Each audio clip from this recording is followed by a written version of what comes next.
ADC sir Sharma साहब, CEO NHPC, ज़्यादा बेहतर होगा कहना।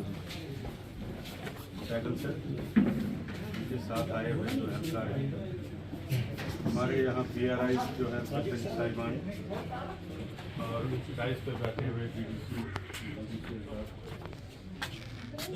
आज मेरे ख्याल में बड़ी देर के बाद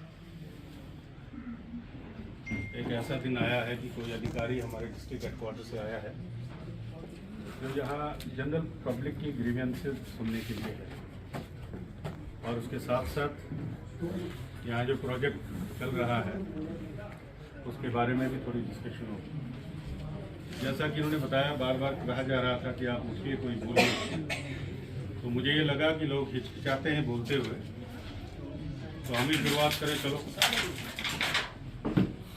तो इससे पहले कि हम बाकी चीज़ें छेड़ें, बेसिक नीड जो है एरिया की, शर्मा साहब,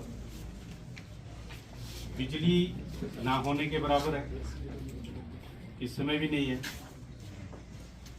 पानी का क्या हाल है वो तो आपको भी पता है, और सुनने वाला कोई नहीं। हज़ारहा बात मेरे ख्याल में पिछले 5-6 साल से हम सभी लोगों ने बारी बारी, इवन सेक्रेटरीट तक बड़ी बार उन्हें बताया है कि हमारा बिजली का सिस्टम तभी ठीक हो सकता है जब हमारे डिस्ट्रिक्ट हेडक्वार्टर से, इधर से देखो पार वाली साइड वो बिजली आती है जो पुश्तवाड़ से आती है, तो कदरे बेहतर है। हमें ये लिंक किया गया है डोडा के साथ, ठाठरी से ना इसमें कभी पावर होती है, कभी हल्की सी भी बारिश आई या हवा आई तो ये गुल हो जाती है।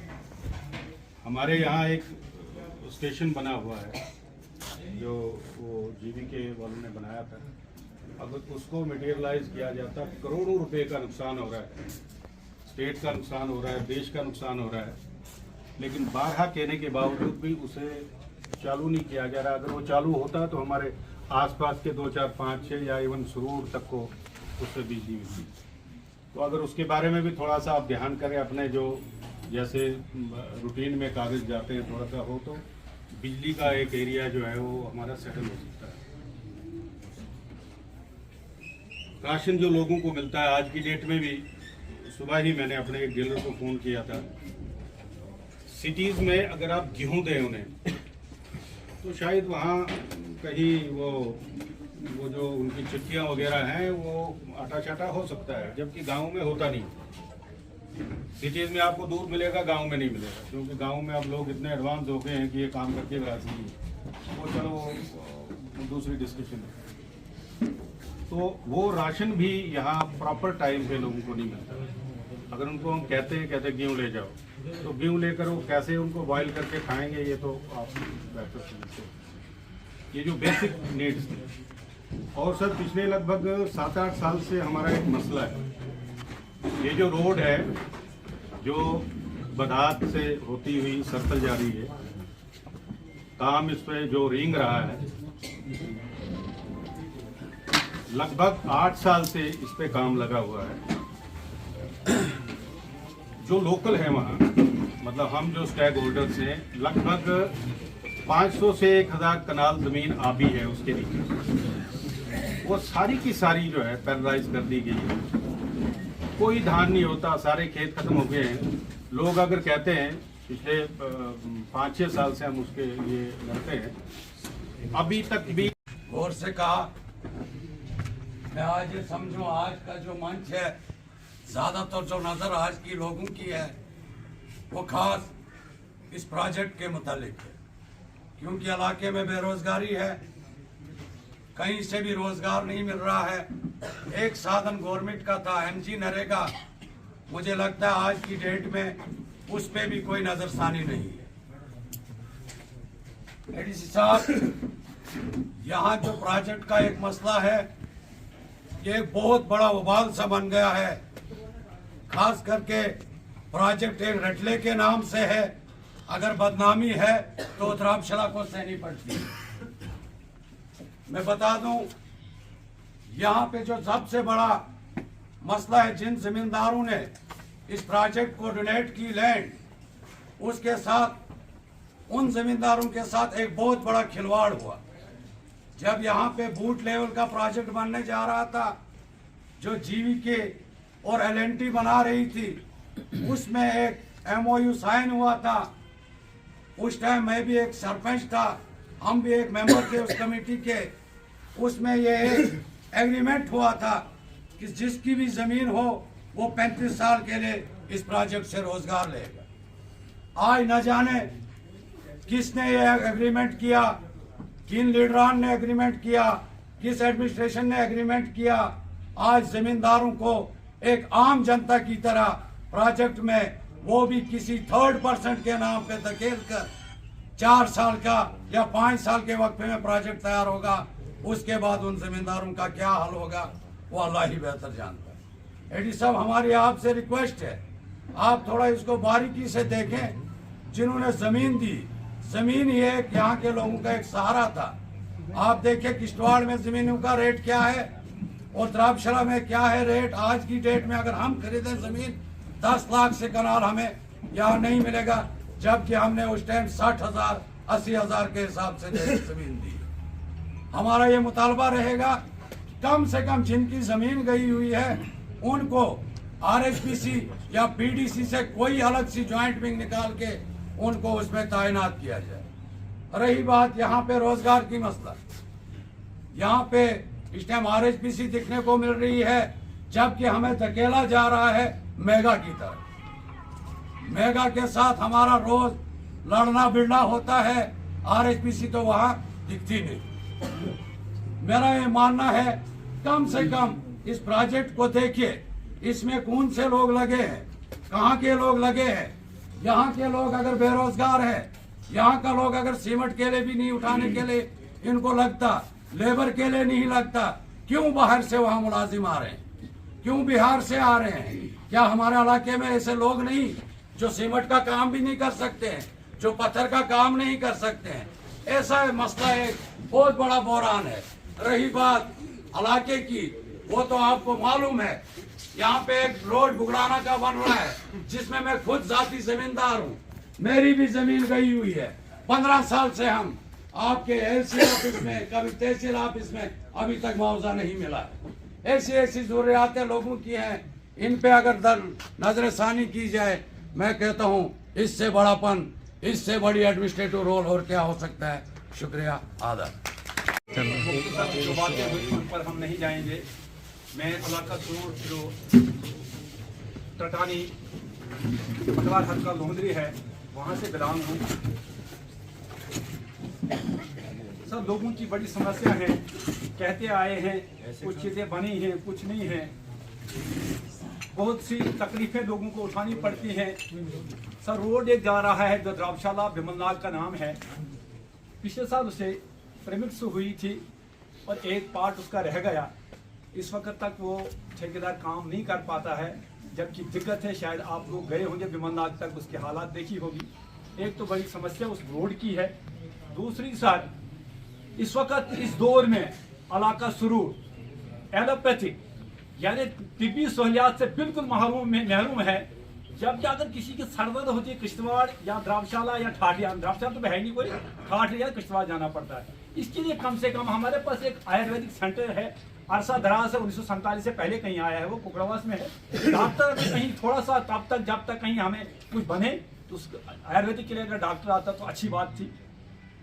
दूसरी सर, एक रोड है सर हमारी जो टटानी से शुरू, असल में नाम उसका टटानी बंगर है, वाया शुरूत है। फिलहाल शुरूती तक अगर हमें जाती, शुरूती गांव है जहां इस वक्त तकरीबन 100-150 घर रहता है। इस वक्त इस हालात में वो लोग हैं कि जब उनको बीमारी, कहीं पे बीमार कोई होता है तो बहुत मुश्किलात उनको होती है।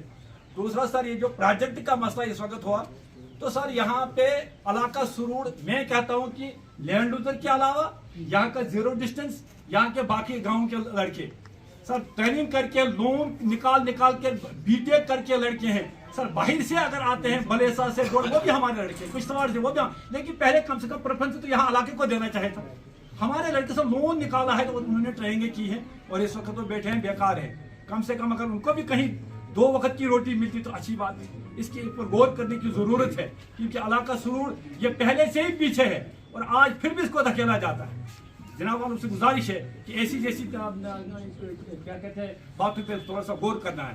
तीसरी बात सर, बिजली अगर थोड़ा सा कहीं बीडीसी हमारे सरपंच यहाँ पे जितने भी हैं और हमारे गेस्ट ऑफ ऑनर जो हमारे एडीसी साहब हैं, मैं चाहता हूँ कि हम सभी लोग एक बार जोरदार ताली एडीसी साहब के लिए करें, क्योंकि आज इन्होंने अपना कीमती समय हमारे लिए दिया। मैं कुछ बातें एडीसी साहब के दरमियान में रखना चाहता हूँ। मुझे पता है कि मेरी बातें जो हैं उनको बुरी लग भी सकती हैं, क्योंकि यहाँ की सच्चाई है, हकीकत है, जो हम आपके दरमियान में रखेंगे। थोड़ा अपना नाम बता। मेरा नाम विनीत ठाकुर है सर, मैं कुकुरवास पंचायत से हूँ। जी सर, ध्राबशाला ब्लॉक के अंदर यहाँ पे 19 पंचायतें हैं और उसके साथ साथ जब हमारे यहाँ पे सबसे जैसे आज का मेन ऑब्जेक्टिव जो है वो है रेडली पावर प्रोजेक्ट की रिगार्डिंग में बात करनी है। तो यहाँ पे हमारे एक भाई ने बताया कि लोकल्स को प्रायोरिटी नहीं दी जाती है। अगर यूपी बिहार के लोग यहाँ पे आके पत्थर उठाते हैं, हम यूपी बिहार के खिलाफ नहीं है, मैं बोलता हूँ अगर वो क्या हमारे इलाके के जो मजदूर हैं, यहाँ के जो गुज्जर भाई हैं, यहाँ के जो इलाके के बाकी लोग जिन्होंने इतने भारी भारी सामान ट्रांसफार्मर इतने पहाड़ों के ऊपर तक पहुँचाए हैं, क्या वो पत्थर नहीं उठा सकते प्रोजेक्ट्स के अंदर? जो स्मॉल स्केल लेवल पे जो जॉब्स इनको मिलनी चाहिए, जिसके लिए उसके लिए भी एक्सपीरियंस जब ढूंढा जाए, तो मुझे लगता है ये हम सब लोगों के लिए दुर्भाग्य है, क्योंकि हम सभी लोगों की जो उम्मीद है, क्योंकि यहाँ पे सर एम्प्लॉयमेंट के लिए और कोई भी रिसोर्सेज नहीं है, ना यहाँ पे टूरिज्म पोटेंशियल अभी इस लेवल का बनाया गया है कि यहाँ पे टूरिस्ट इतना आए कि ये लोगों का रोजगार चले। अब एक और उम्मीद होती थी लोगों की, वो थी एमजी नरेगा, जिसके लिए सरकार ने इसीलिए बनाया था एमजी नरेगा को कि गांव के लोग जो है माइग्रेट ना हो, गांव से लोग शहर की तरफ ना जाएं, बल्कि गांव में उनको 100 दिन का रोजगार मिले। लेकिन यहाँ पे सबसे बड़ा जो भ्रष्टाचार मैं बताऊंगा वो सबका सब जो है एमजी नरेगा के अंदर है।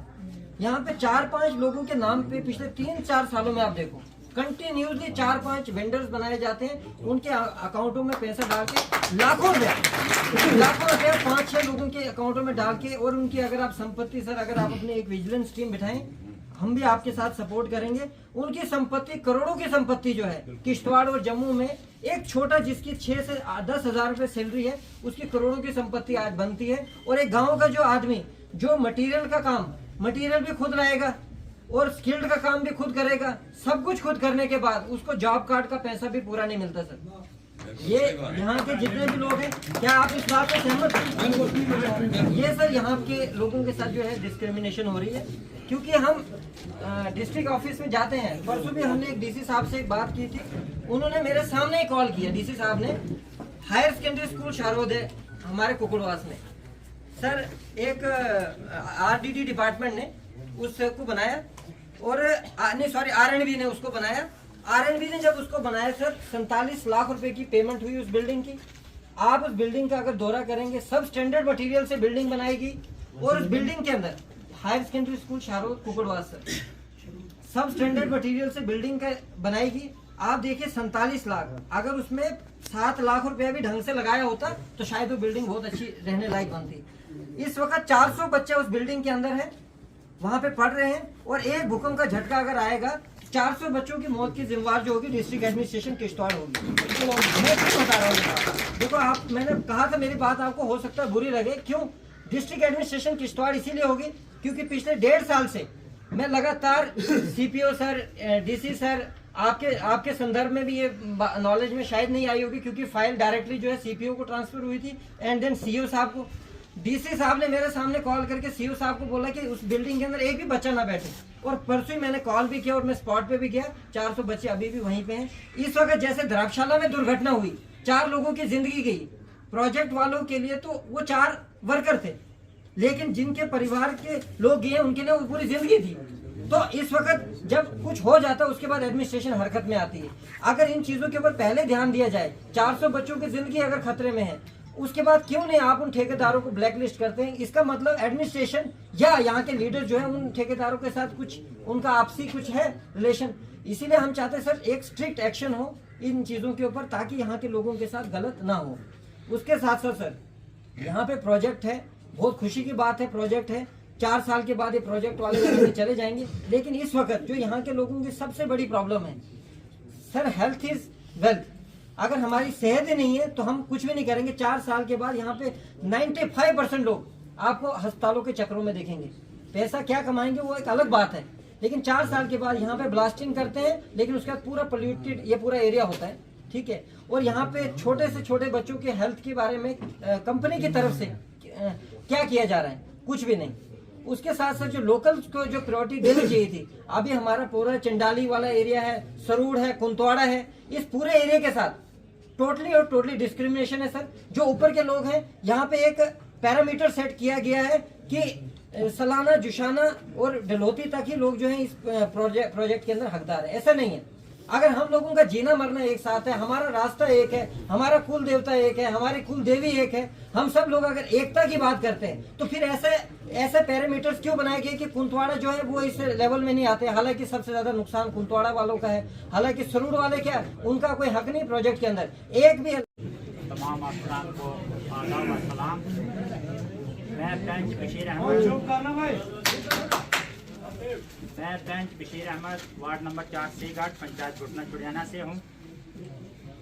हम ज़्यादा ना बोलते हुए एक ही डिमांड रखेंगे कि जिस प्रोजेक्ट का नाम रिप्ले प्रोजेक्ट रखा है ये बिल्कुल गलत है।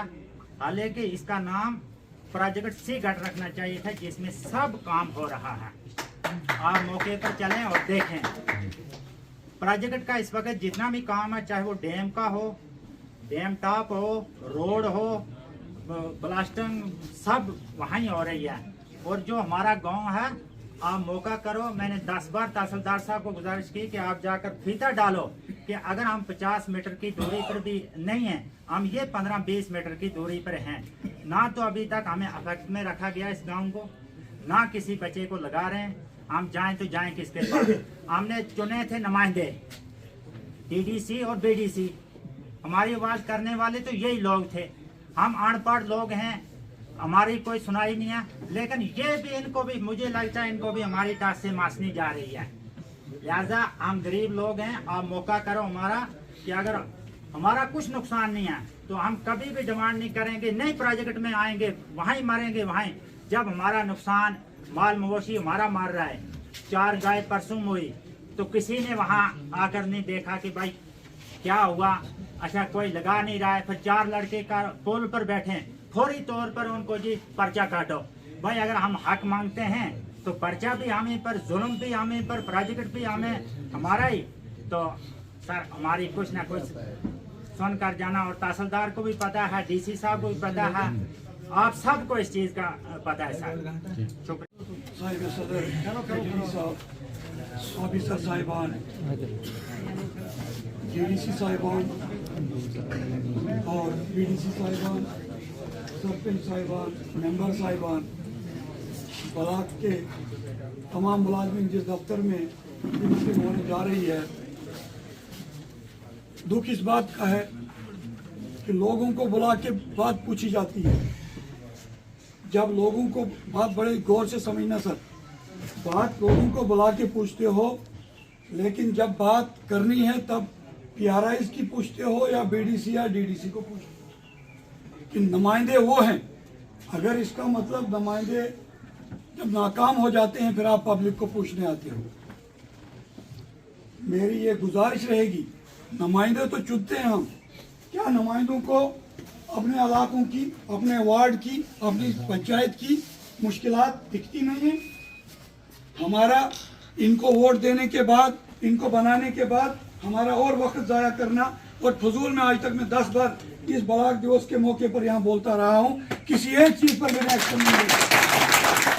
बुरा नहीं मनाइएगा सर, ये दिल की आवाज़ है मेरी अंदर से कि जब कुछ भी नहीं हथियार हमारे पास रहता तब तक तो हमें दफ्तर में जाओ तो तुम्हारे रिप्रेजेंटेटिव हैं, चाहे आज सरकार नहीं MLA होता तो हमें MLA उधर जाने नहीं देंगे, तो MLA खुद करेगा, अंदर ऐस करेगा, तेज करेगा। अरे क्या करेगा? अब आपके पास PRIs की पूरी 3 टायर हैं, अब 4था टायर क्यों नहीं गवर्नमेंट ने लगाया? 3 क्यों रखे? ये ऐसा ऑटो बनाया, शायद अगला टायर ऊंचा हो गया, पिछले छोटे हो गए कि जो ही सपेट पकड़ता है तो पलट जाता है। तो इन टायरों को अगर बराबर किया होता कि पब्लिक के नुमाइंदे भी बात सुनने के लिए बुलाए जाते डिस्ट्रिक्ट लेवल पर बोर्ड मीटिंग्स में, उस वक्त कोई नहीं हमें पूछता। क्यों? जिसके वोट जिसने जीता उसको यहाँ समझते हैं वो हो गया नुमाइंदा। हमने भी तस्लीम सर खम कि वो नुमाइंदा है, लेकिन उसको फिर ये लोग जमा करने की एडीसी साहब को जरूरत क्या पड़ी कि रेड टेक के मुताबिक अगर इस वक्त बात करनी है तो हमारे नुमाइंदे सामने हैं, हमारे लोगों की मुश्किलात इनको पता होनी चाहिए और आपकी नॉलेज में होनी चाहिए।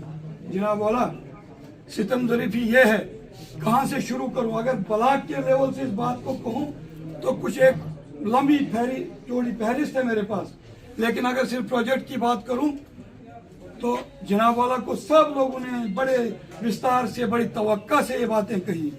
मैंने शायद आपको नाम नहीं अपना बताया, गुलजार अहमद मत्तू, तो क्योंकि आप लिख रहे थे मैंने कहा कहीं पॉइंट में कहीं बाद में किसी और के नाम ना लग जाए बदनामी, क्योंकि मैं उनके खिलाफ बोल रहा हूँ तो मेरे ही नाम लगे।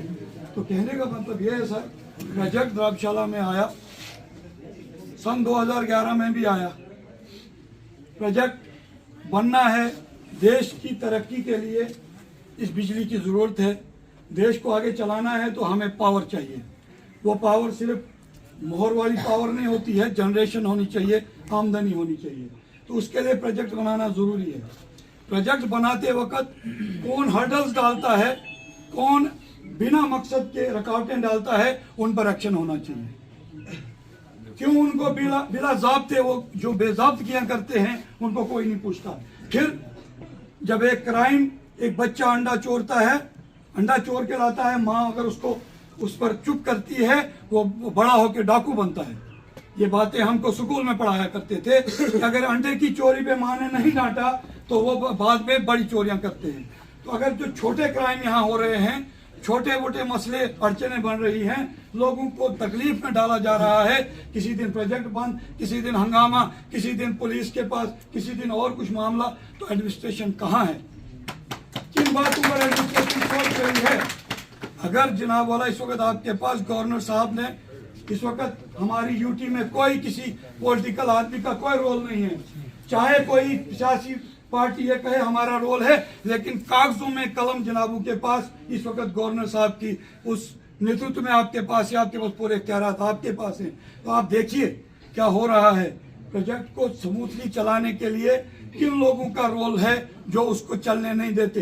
फिर जो हम यहाँ नज़दीकी रहने वाले हैं, मेरे एक भाई ने कहा सुरोड वाले का, किसने कहा कि उसका हक नहीं है, किसने कहा बिहार वाले का हक नहीं है, लेकिन जो यहाँ सुबह से जो आज जिसको शौक है वो आज आके मेरे पास रात को एक रात सोए, मैं कमरा दूंगा, वो पूरे 24 घंटे को नोट करे क्या हम रात को सोते हैं या नहीं सोते हैं। हमारे पास ब्लास्टिंग भी होनी है, हमारे पास जनरेटर कंटिन्यू लगे हैं, उसकी आवाज़ आके मैं खुद अपने आप को, मैं अगर किसी को चेक करना है गुलजार कब सोया नहीं है तो मेरे व्हाट्सएप पर मुझे देखिए, जब नींद से जागता हूं तो फिर व्हाट्सएप खोल के देखता हूं, तो वो एक अच्छा सबूत है आपके पास क्या मैं सोया हूं कि मैं जागा हूं। ऐसे ही मेरे इस दलोती द्राबशाला के पार सीगट से लेकर इस इलाके में हो रहा है। सर यहाँ एम्प्लॉयमेंट का मसला है, जितनी कंपनी को रिक्रूटमेंट। सर मैं संजय परिहार, सरपंच संगना पंचायत से, और पिछले 9 महीने से यहाँ चौकीदारी कर रहा हूँ प्रोजेक्ट में, वॉलेंटरी चौकीदारी। किसकी कर रहा हूँ सर? उन गरीब आदमियों की जिनको यहाँ पूछा नहीं जाता, उन लेडीज को, उन विधवाओं को जिनको पूछा नहीं जाता। बड़ी मुश्किल से 5 लगी हैं लेडीज के साथ भी बेइंसाफी है। पहला क्वेश्चन मैं सर आप लोगों से सभी से करता हूँ, सीओ साहब बैठे हैं, एजीएम साहब बैठे हैं, पीछे चौकी इंचार्ज बैठे हैं, कि ये प्रोजेक्ट कौन चला रहा है, इस प्रोजेक्ट का मालिक कौन है। पहले तो हमें ये इसकी चीज की नॉलेज होनी चाहिए कि किसकी देख रेख में ये चीजें चल रही हैं, ताकि हम उनको पूछें कि ये जो चीजें हो रही हैं, जो गुंडागर्दी आज इस प्रोजेक्ट राटले प्रोजेक्ट में हो रही है, शायद ही कहीं हो रही हो। सर मैं भी एक सरपंच हूं, मेरा फर्ज नहीं है काम लेना, काम करना, मेरा फर्ज है लोगों की आवाज उठाना जो नहीं लग रहे हैं, वो लोग जिनको काम की जरूरत है उनको काम प्रोवाइड करना। आज की डेट में यहाँ पे जितने भी PRIs हैं सभी काम कर रहे हैं, हमें उनसे कोई एतराज नहीं है। अगर वो ठेकेदारी कर रहे हैं करें, लेकिन ठेकेदारी भी करें, बंदों को भी लगाएं। मैं नहीं कहता कि मेगा कंपनी के जो लोग हैं, जैसे एजीएम सर हैं, संजय आचार्य हैं, इनका कोई दोष है, प्रेशर है इनको, प्रेशर, ये हमारे मेहमान हैं, हमें इनकी हिफाजत करनी चाहिए। लेकिन इनकी आड़ में रह के पहले यहाँ पे चला सिस्टम, 2 डीडीसी 2-3 सरपंच यहाँ पे राज करेंगे, इन्हीं के थ्रू काम भी बांटे जाएंगे, इन्हीं के थ्रू सारा सिस्टम बनेगा। मैंने विरोध किया, विरोध करने का असर ये हुआ कि उनको वो छोड़ना पड़ा वो चीज़ें।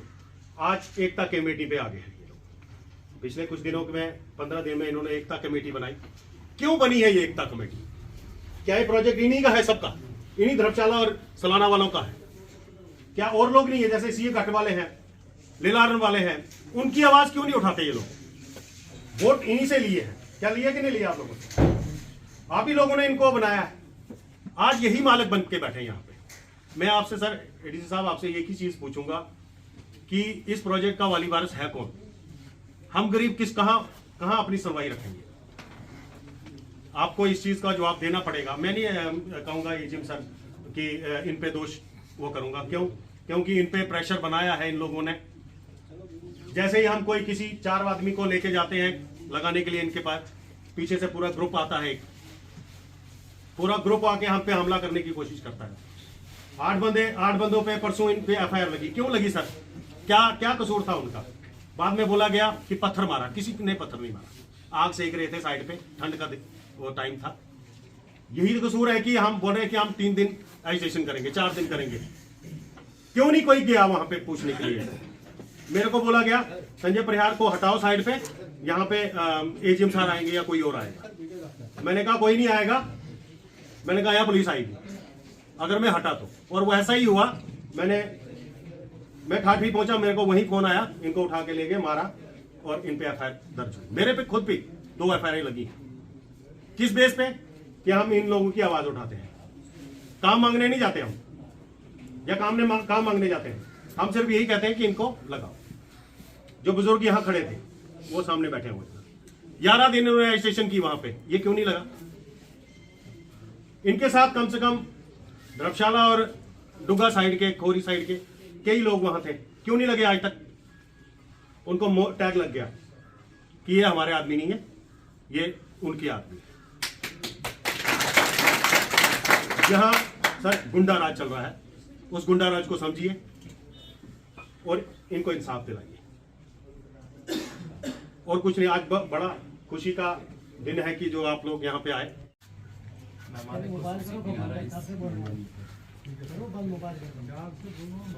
दीगर एडमिनिस्ट्रेशन धर्मशाला की, मैं अबरार मखदूम, धर्मशाला का बसमीन 0 पॉइंट। अब मुझे इस बात से खुलासा करना है कि इस चीज़ का पब्लिक मीटिंग की हम मुबारकबाद दें कि अफसोस भी थोड़ा सा जताएं अपने दिलों में। जो पब्लिक मीटिंग 7 महीने या 8 महीने पहले यहाँ पे होनी चाहिए थी, जबकि 2012 के टाइम पे जब जीवी के थी, बूट बेसिस पे उन्होंने एज ए क्लाइंट वो कंपनी स्टार्ट की थी। सबसे पहले यहाँ के लैंड लूजर्स और 0 पॉइंट अफेक्टेड के साथ एक मीटिंग की गई थी।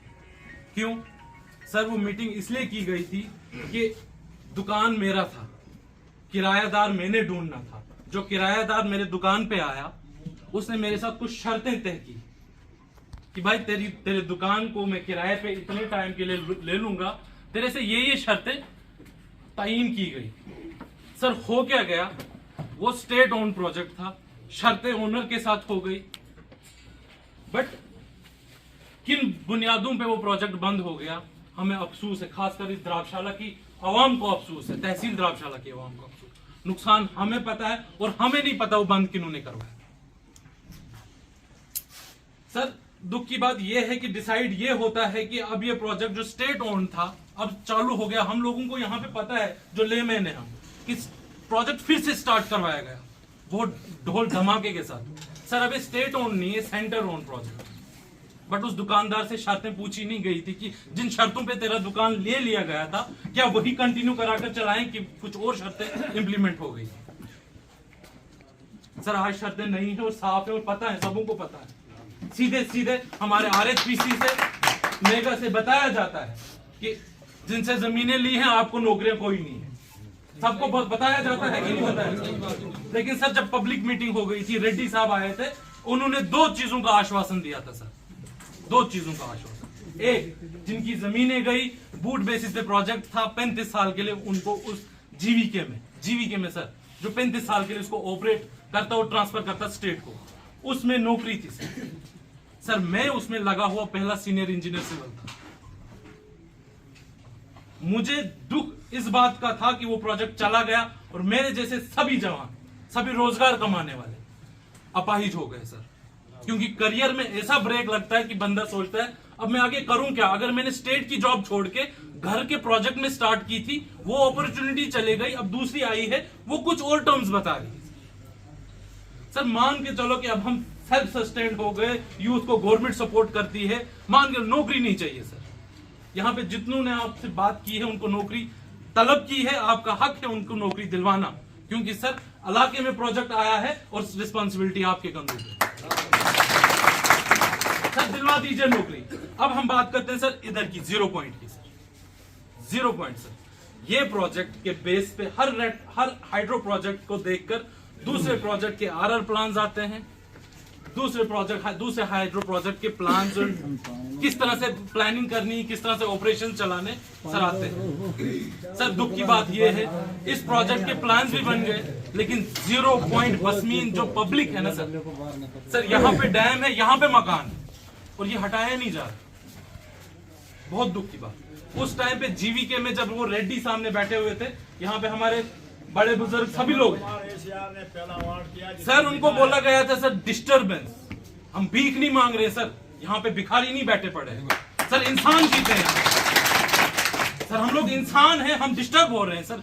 जम्मू में हमारे मकान के साथ में एक हॉल है, उसको मैरिज हॉल कहते हैं सर, उस पर नोटिस है वो 11 बजे के बाद नॉइस नहीं कर सकता, जहां तक मुझे पता है वो 11 बजे के बाद स्लीप डिस्टर्बेंस पब्लिक को नहीं दे सकता सर। अगर यहाँ पे होता है उसके रिलेटेड एक कॉमन उसको कहते हैं कि कॉम्प्रोमाइजिंग पॉइंट हो गया था डिस्टर्बेंस अलाउंस सर। ये बात हम कहीं पे भी करते हैं, हमें एज ए भिखारी ट्रीट किया जाता है सर। वो डिस्टर्बेंस अलाउंस क्या था सर, यहाँ पे कम से कम 60% 0 पॉइंट के लोग ठाठरी और किश्तवाड़ बसते हैं। यहाँ पे डीडीसी साहब की फैमिली जम्मू बसती है, बीडीसी साहब की फैमिली ठाठरी या डोडा बसती है।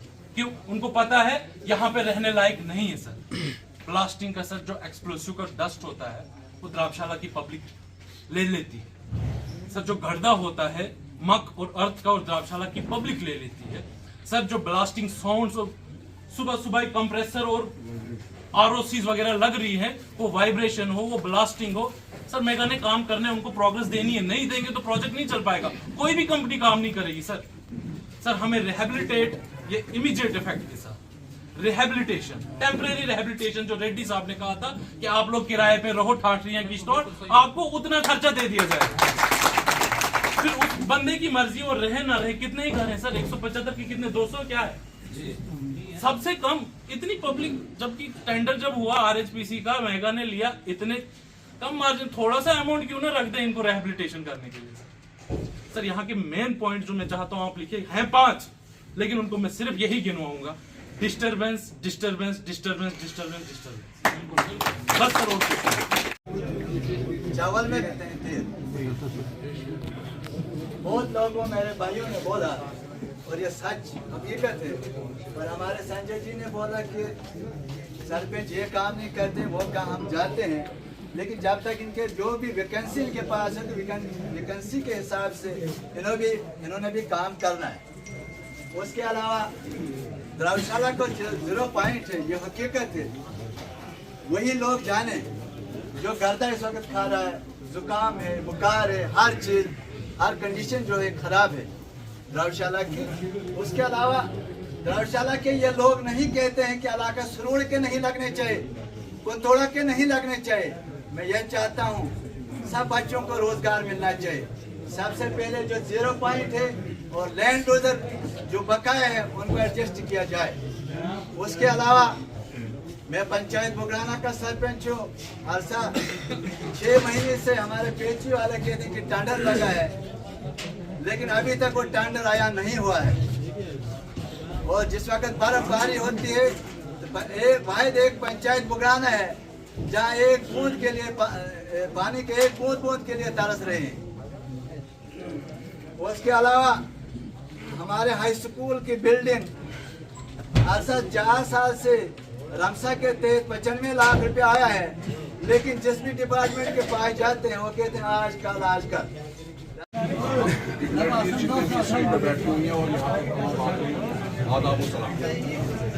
मुझे लगता है कि शायद सभी लोगों ने यहाँ की प्रॉब्लम्स के बारे में आपको आगाह किया होगा, तो मैं भी मुनासिब समझता हूँ कि 2-4 बातें मैं भी कहूँ। हो सकता है मैं वो रिपीट करूँ क्योंकि उन्होंने कह दिया होगा, पर मैं रिपीट करूँगा वो 2-4 बातें जो है वो मेरे दिल में है, वो मैं कहना चाहता हूँ। सबसे पहले सर, यहाँ पे 7-8 महीने से यहाँ पर प्रोजेक्ट का ही मसला है सबसे बड़ा। तो 8 महीने पहले से यहाँ पर प्रोजेक्ट का काम शुरू हुआ है, और अफसोस ये कहना पड़ता है कि आज पहली बार हमारे एडीएम साहब यहाँ तशरीफ लाए हैं पब्लिक के बीच। यहाँ पे इनको पहले आना चाहिए था, जैसा यहाँ पे पहले रैटले शुरू हुआ था, यहाँ पर एक पब्लिक दरबार ओपन हुआ था, बहुत बड़ा दरबार हुआ था, जहाँ पूरे इलाके के लोग हैं, पूरे ब्लॉक के लोग थे, उन्होंने अपनी अपनी प्रॉब्लम्स यहाँ बताई थी। उसके बाद यहाँ पर काम शुरू हुआ था। तो चलो शुक्र है, देर आए दुरुस्त आए, आप तशरीफ लाए हैं, आपकी बहुत मेहरबानी। मगर यहाँ पे पहले हमारे साथ जो भी ज्यादतियां हुई हैं, मैं आपको वो बताना चाहता हूँ।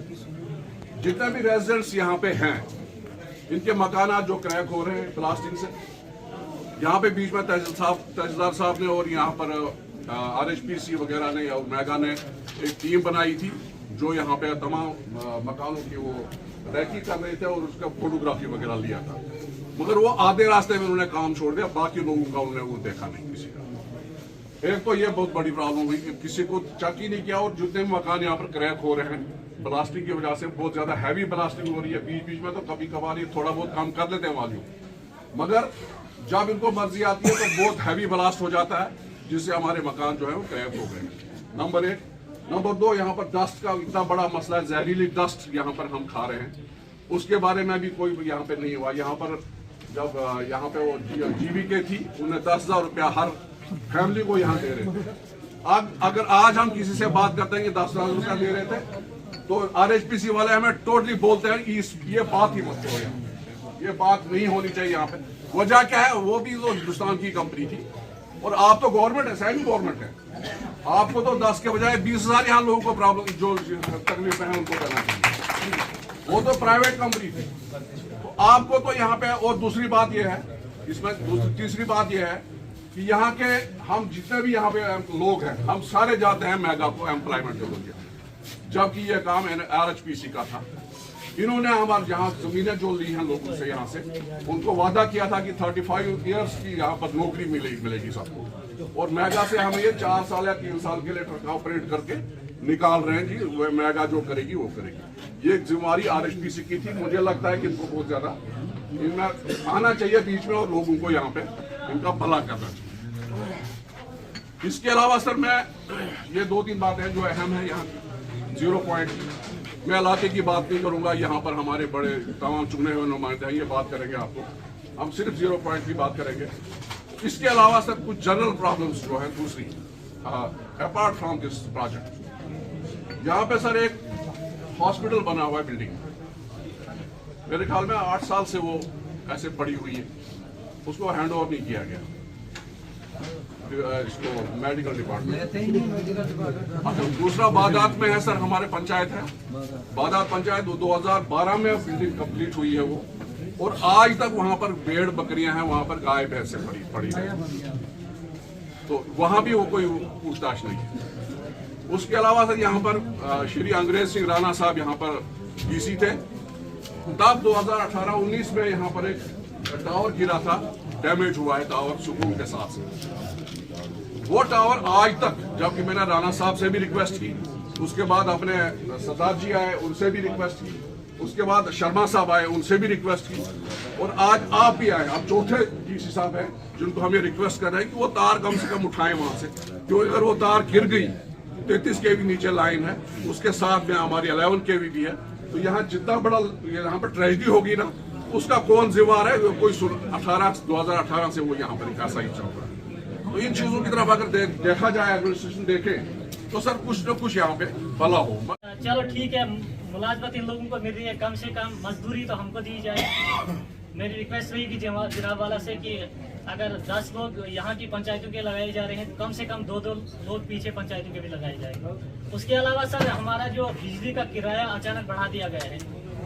बिजली तो आती नहीं है हमें, 12 घंटे में से टोटली 2 घंटे आती है, वो भी अगर मौसम ठीक रहा। अगर मौसम खराब हो गया, 12 पावर ऊपरी होती है, तो लाइट काट दी जाती है, वो जरूरी है सर। उसके अलावा चलासुल टटानी का रोड जो है सर, उस पर ब्लैक टॉपिंग नहीं हो रही है सर।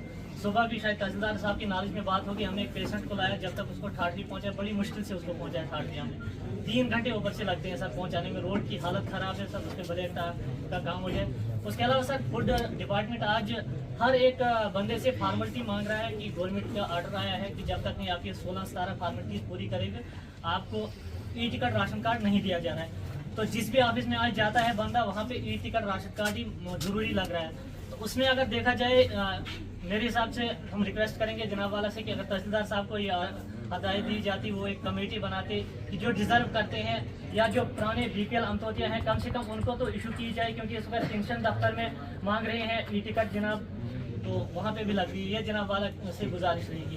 बाकी बात एहतराम डीसी साहब, एडिशनल डीसी साहब, जी एहतराम तहसीलदार साहब और यहाँ के प्रोजेक्ट के सीओ साहब और यहाँ के जो डीडीसी चेयरमैन वगैरह और यहाँ के प्रोजेक्ट के जो हेड है इस वक्त सुधाकर साहब, मैं इन सब की नोटिस में चंद मामले लाना चाहता हूँ।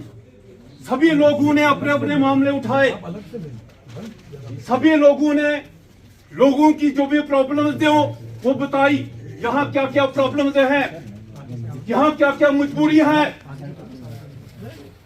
हमारे जो आदरणीय हमारे एडमिनिस्ट्रेटिव ऑफिसर उनके सामने लाई, लेकिन सबसे पहला मुद्दा जो हम उठाने चाहे, बींगे एक धार्मिक व्यक्ति, जिस तरह एक मछली को पानी से बाहर निकालो वो तड़प तड़प कर मर जाती है, इसी तरह कोई भी प्राणी परमात्मा और खुदा के बगैर जिंदा नहीं रह सकता। लेकिन खुदाई पाक जिससे सारा संसार चलता है, धर्म से और मजहब से ये सारी कायनात चलती है, हम और आपको वही परमात्मा वही खुदा चलाता है। हमारी क्या हिम्मत, हम प्रोजेक्ट बनाए, हम बड़े बड़े जहाज बनाए, हम बड़ी बड़ी गाड़ियां बनाए, हम बड़े बड़े प्लान करें, हमारी क्या हिम्मत, हमारी क्या औकात, जब तक खुदा की मर्जी नहीं होगी, उसकी मर्जी के बगैर एक पत्ता भी नहीं हिलता।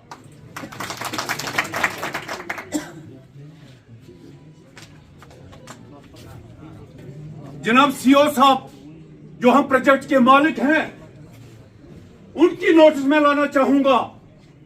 हम जितने भी लोग यहां पहले अपना मकान बनाते हैं, हम लोग, मेरे मकान में 50 लाख लग गया, 1 करोड़ लग गया, तो सबसे पहले हमने वहां क्या करना होता है, जब उस मकान के अंदर प्रवेश करते हैं, गृह प्रवेश, हमारे मुसलमान भाई खैरात करते हैं, कोई बकरा मारता है, कोई क्या करता है, और हमारे हिंदू भाई वहां हवन करते हैं, यज्ञ करते हैं, चंडी पाठ करवाते हैं। लेकिन इतने करोड़ों का प्रोजेक्ट यहां पे शुरू हुआ, इन लोगों ने क्या यहां हवन करवाए, खैरात करवाई, यहाँ इन्होंने कोई छोटा सा मंदिर बनवाया, कोई मस्जिद का कमरा बनाया जो हमारे मुसलमान भाई वहां 2 वक्त नमाज पढ़ सके और सबके लिए दुआ मांगे, किसी ने किया? कुछ भी नहीं किया। जिस कारण से इस वक्त हमारे बच्चे बलिदान हुए हैं, चाहे वो हिंदू है चाहे मुसलमान है, जात पात पूछे न कोई, जो खुदा को भजे जो हरि को भजे वो हरि का हुई। ये जात पातें हमने बनाई, हमें जात पातों से कोई मतलब नहीं। मेरी सीओ साहब से रिक्वेस्ट है, पहली फुर्सत में जहां इन्होंने करोड़ों अरबों खरबों का प्रोजेक्ट तैयार किया है, वहां पे भगवान का छोटा सा घर बनाओ, वहां छोटा सा मस्जिद का कमरा बनाओ, ताकि हमारे जो निवासी लोग हैं वो वहां जाके हमारे बच्चों के लिए जो आपने यहाँ प्रोजेक्ट में इतनी अपॉइंटमेंट की है उनके लिए दुआ मांगे और हम खैरात करें, और हमारे बच्चे जिन्होंने यहाँ पे शहीद हुए, कुर्बानियां दी इस प्रोजेक्ट के लिए, उनके लिए क्या आपने सोच के रखा है? क्या यह चंडी खबर नहीं होना चाहिए? क्या यहाँ पे किसी विशाल प्रोजेक्ट को बुला के, मौलवी को बुला के यहाँ खैरात नहीं की जाए? यहाँ किसी पंडित को बुला के यहाँ चंडी खबर होना चाहिए, और सारे विश्व कल्याण के लिए हम सोच विचार करेंगे और उनके लिए ये समाधान निकालेंगे, ताकि जो हुआ अनहोनी होनी होवे, जो होके होए वो की चिंता कीजिए, जो अनहोनी होए, जो होने वाला होगा उसके लिए क्या आपने प्रयास करके रखा हुआ है? यहाँ पे है तो पहले उसको लगाया जाए, और जो अनस्किल्ड स्टाफ बाहर से यहाँ पे नहीं लाए तो एम्प्लॉयमेंट के लिए सबसे पहले जिन्होंने अपने घर, जिनके घर जमीनें उजड़ गई हैं, लैंड लूजर, सबसे प्रायोरिटी पे उनको एम्प्लॉयमेंट दी जाए, और साथ में जो इफेक्टेड लोग हैं, खास करके सुरूर, सरथल, कंतवाड़ा, मुश्किल से एक प्रोजेक्ट यहाँ आया है। जैसे मैं किश्तवाड़ की बात करूं, किश्तवाड़ में 4 प्रोजेक्ट चल रहे हैं, तो आपसे यही गुजारिश रहेगी कि शालीमार से इधर सुरूर, सरथल और कंतवाड़ा का ध्यान रखा जाए। आपसे यही गुजारिश रहेगी, कम से कम ऐसा नहीं है स्किल्ड बंदा कोई भी आए, ऐसा डिस्ट्रिक्ट मीन्स डिस्ट्रिक्ट किश्तवाड़, डोडा भी आ सकता है। अगर स्किल्ड स्टाफ यहाँ नहीं है तो कंपनी से यही रिक्वेस्ट रहे कि जब यहाँ पे स्टाफ नहीं होगा तो बाहर से लाएं, कम से कम अनस्किल्ड हमारे लैंड लूजर में है या इफेक्टेड में है तो उनको यहाँ लगाया जाए।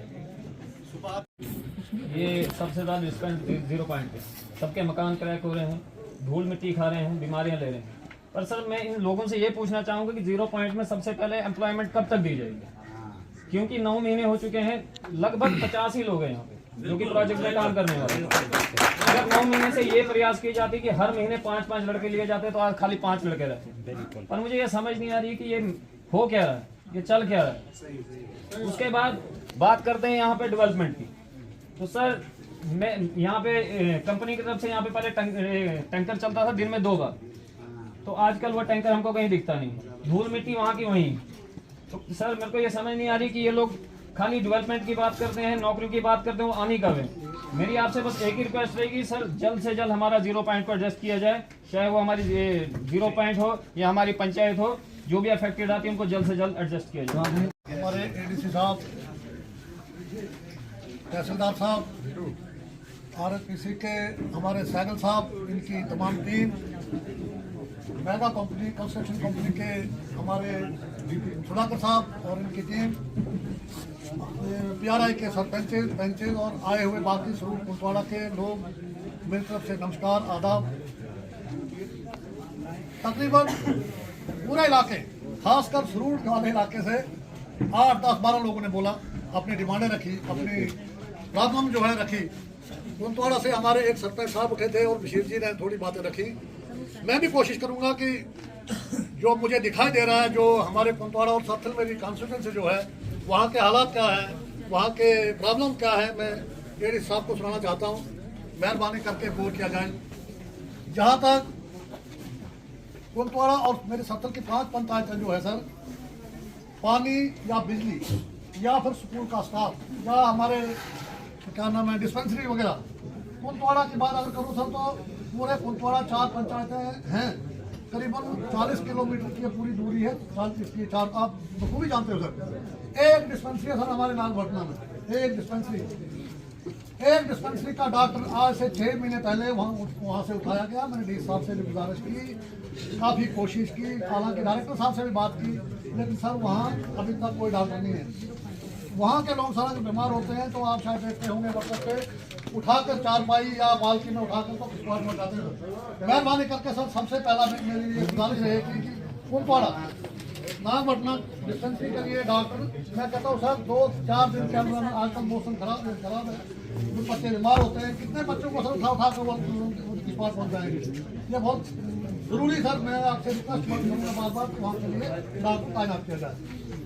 नंबर 2, हमारे सरथल ये सर क्या नाम होता है, 5 पंचायतें मेरी हैं, करूल ABC, खान और पूरा समाज, वहाँ सर अगर आप देखेंगे पानी के लिए बूंद बूंद के लिए भाईजान लोग तरसते हैं सर। मुझे रोज यहाँ जाना आती है, खासकर PHE डिपार्टमेंट।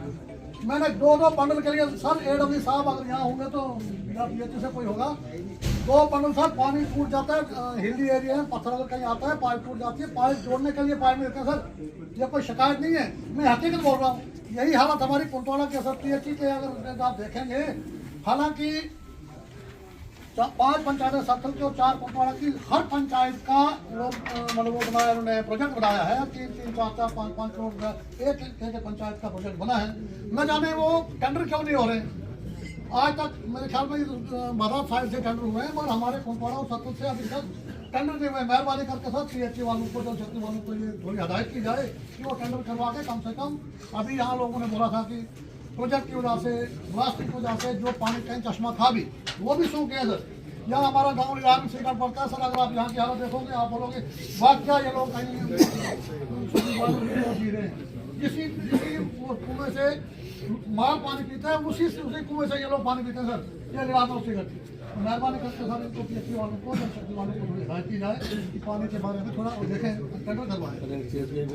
नंबर 3 सर, हमारी एक रोड कामनी ओली, आपको को पता होगा, कामनी ओली 2010 में सर शुरू हुई है और 2022 है। अभी तक सर वो यहाँ से छतर से हस्ती से 1 किलोमीटर की 1.5 किलोमीटर रोड बनी है और यहाँ से चुड़ियाना से 2-3 किलोमीटर रोड बनी है। अभी तक सर उस रोड में इस वक्त भी काम बंद पड़ा है। ये नागपटना या पिछले कुंटवाड़ा के जो लोग हैं, इनका राशन जाता है इस रास्ते से। अभी डैम्पिंग सीजन है सर, वो रास्ता तक बंद हो गया है, पाइपें टूट गई हैं, लोगों को पीने का पानी नहीं है। आप किसी को पूछ सकते हो।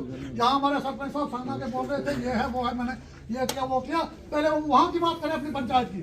क्या हाल है उन लोगों का जिनको पीने के लिए पानी तक बिल्कुल पानी नहीं है, राशन नहीं जा रहा है। तो सर मेहरबानी करके DMS वालों को या उस ठेकेदार को हदायत दी जाए कि कम से कम वो रास्ता तैयार करें। जबकि सर लोगों को खा के लग जाएंगे, लोग राशन नहीं पहुँच रही है, पीने के पानी की पाइपें टूट गई हैं। कम से कम वो उसको देखें और वो ठीक करवाएं। स्कूल सर हमारे 3 हाई स्कूल है कुंटवाड़ा में, भटपुर, नागपटना और भंडेरा।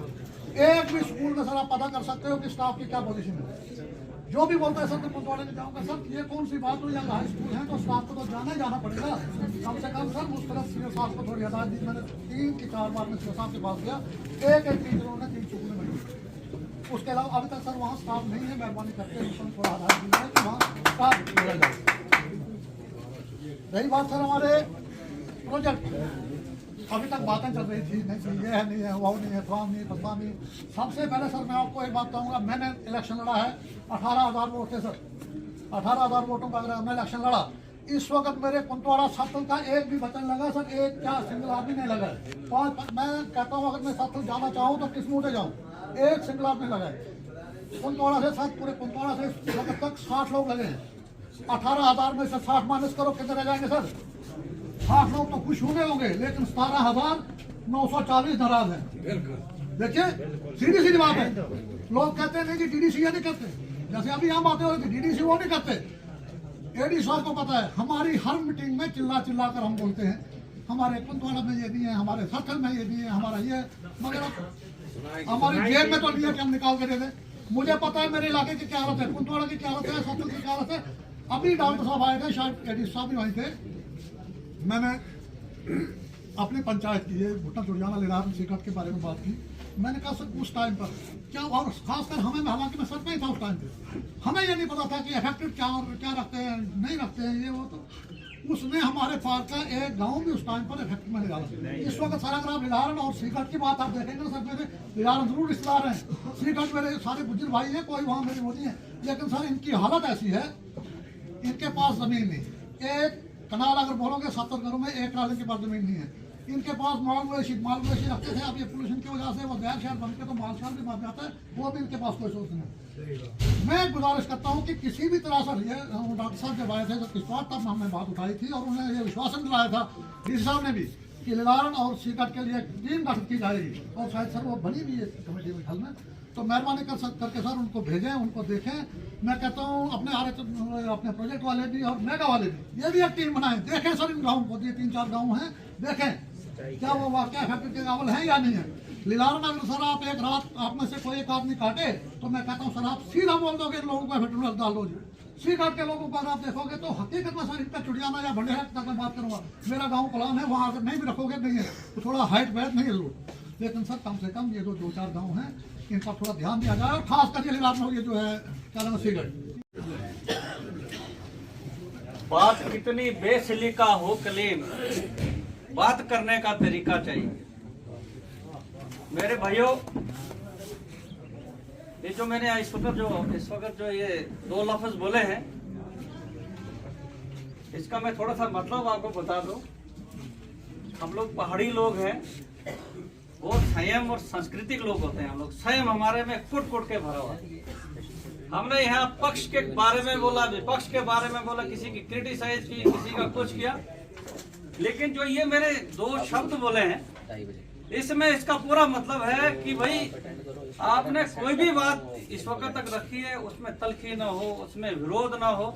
हम कितनी भी बुरी बात बताएं लेकिन हम सबको उसका जो है एहतराम करना चाहिए। बहुत बहुत धन्यवाद। आज द्रावशाला ब्लॉक में जो है हमारे बीच में पधारे हुए वर्ती एडिशनल डेवलपमेंट कमिश्नर साहब, मेरे साथ यहाँ पर मौजूद जो हमारे दोनों साहब हैं, चाहे डीडीसी ए के हैं चाहे बी के हैं, और मैं प्रेजेंट खुद बीडीसी चेयरपर्सन द्रावशाला सूरज परिहार। हमारे साथ में जो है रेडले पावर प्रोजेक्ट के सीईओ साहब, मेगा कंपनी को जो संचालन कर रहे हैं एजीएम साहब, हमारे फर्स्ट क्लास मजिस्ट्रेट द्रावशाला के तहसीलदार साहब, अभी हाल ही में मेरे ख्याल में बीडीओ साहब आए हैं, हमारे यहाँ पर एसएचओ साहब हैं, और आप जितने भी यहाँ पर, चाहे मेरी बहनें हैं, मेरे भाई सरपंच हैं या मेरी यहाँ की जनता है, आपको मैं सबको नमस्कार करना चाहता हूँ, आदाब करना चाहता हूँ। लगभग आप लोगों ने अपनी बात जो है दिल खोल के बताई है, इतनी दिल खोल के बताई है कि आप सोचते हैं कि जो ये पीआरआईज के लोग बने हैं ये मेरे ख्याल में कुछ नहीं बोलते आपके बारे में। 4 मीटिंग्स ऑर्गेनाइज होती हैं हमारी डिस्ट्रिक्ट डेवलपमेंट काउंसिल की किश्तवाड़ में, 3-3 दिन लगते हैं, और सुबह जो 7 बजे जाते हैं रात के 7 बजे निकलते हैं, और इन्हीं बातों पे ध्यान आकर्षित करना पड़ता है वहां पर। और यहाँ पर शायद आप लोग नहीं जानते हैं, वो ये सीओ साहब आपको बोलेंगे या एक्सिन साहब बोलेंगे, तहसीलदार साहब बोलेंगे, या फिर हमारे एजीएम साहब बोलेंगे, इनको मालूम है हम कितनी बार जाते हैं, टांगे भी बस कर गई हैं। और आप हमारे को इतना भी मत बलशाली मानो कि हमारे हाथ में वो सारी चीज दे दी है गवर्नमेंट ने कि भाई हमने बोल दिया तो वो सब हो गया। हमें संयम रखना है, हमने प्रोजेक्ट भी चलाना है और आपकी जो जेन्युइन समस्या उसको भी देखना है। हम ब्रिजेस हैं आपके और गवर्नमेंट के बीच के, हमारे पास इम्प्लीमेंटिंग का कोई सिस्टम नहीं है, हम सिर्फ प्लानिंग कर सकते हैं, रिक्वेस्ट कर सकते हैं। आज की डेट में अगर आप लोगों की वजह से अगर हम बने हैं तो आपकी बातें हर जगह रखी गई है। ऐसा कोई नहीं सोचना चाहिए कि भाई हमारी कोई बात नहीं हुई है कहीं। और मैं आपको बात बता दूं, चलो पब्लिक दरबार है, बुरा नहीं मानना इस चीज का, पब्लिक का हक बनता है, हो सकता है उसका नुमाइंदा वहां तक नहीं पहुंचा है, आपने अपनी बातें रखी है, बहुत बहुत शुक्रिया आपका, लेकिन आपसे पहले भी ये बातें रखी गई है। ये जो मैं बात शुरू कर दूं, क्योंकि 4-5 पॉइंट बोलूंगा, ज्यादा नहीं बोलूंगा। सबसे पहले मैं एक रिटायर्ड जूनियर कमीशन अफसर हूं, और मैंने नौकरी सिर्फ इस प्रोजेक्ट के लिए छोड़ी।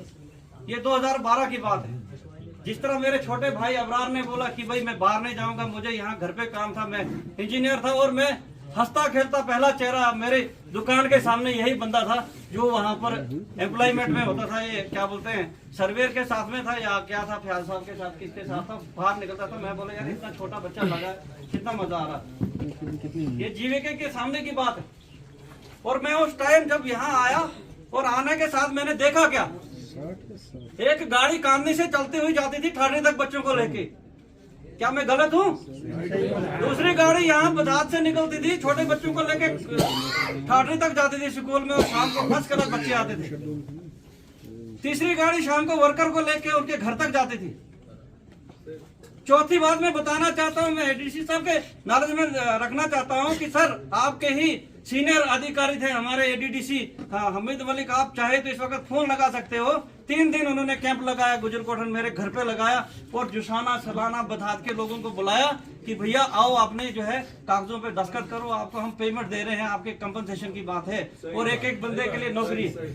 अगर मैं गलत हूँ तो ये मैंने देखा और ये बातें आपकी हमने रखी हैं। ऐसा मत बोलिए कि भाई किसी ने नहीं रखी, जोर से बोलने से कोई बात आपकी ज्यादा सुनाई दी हो, ऐसा कुछ नहीं है।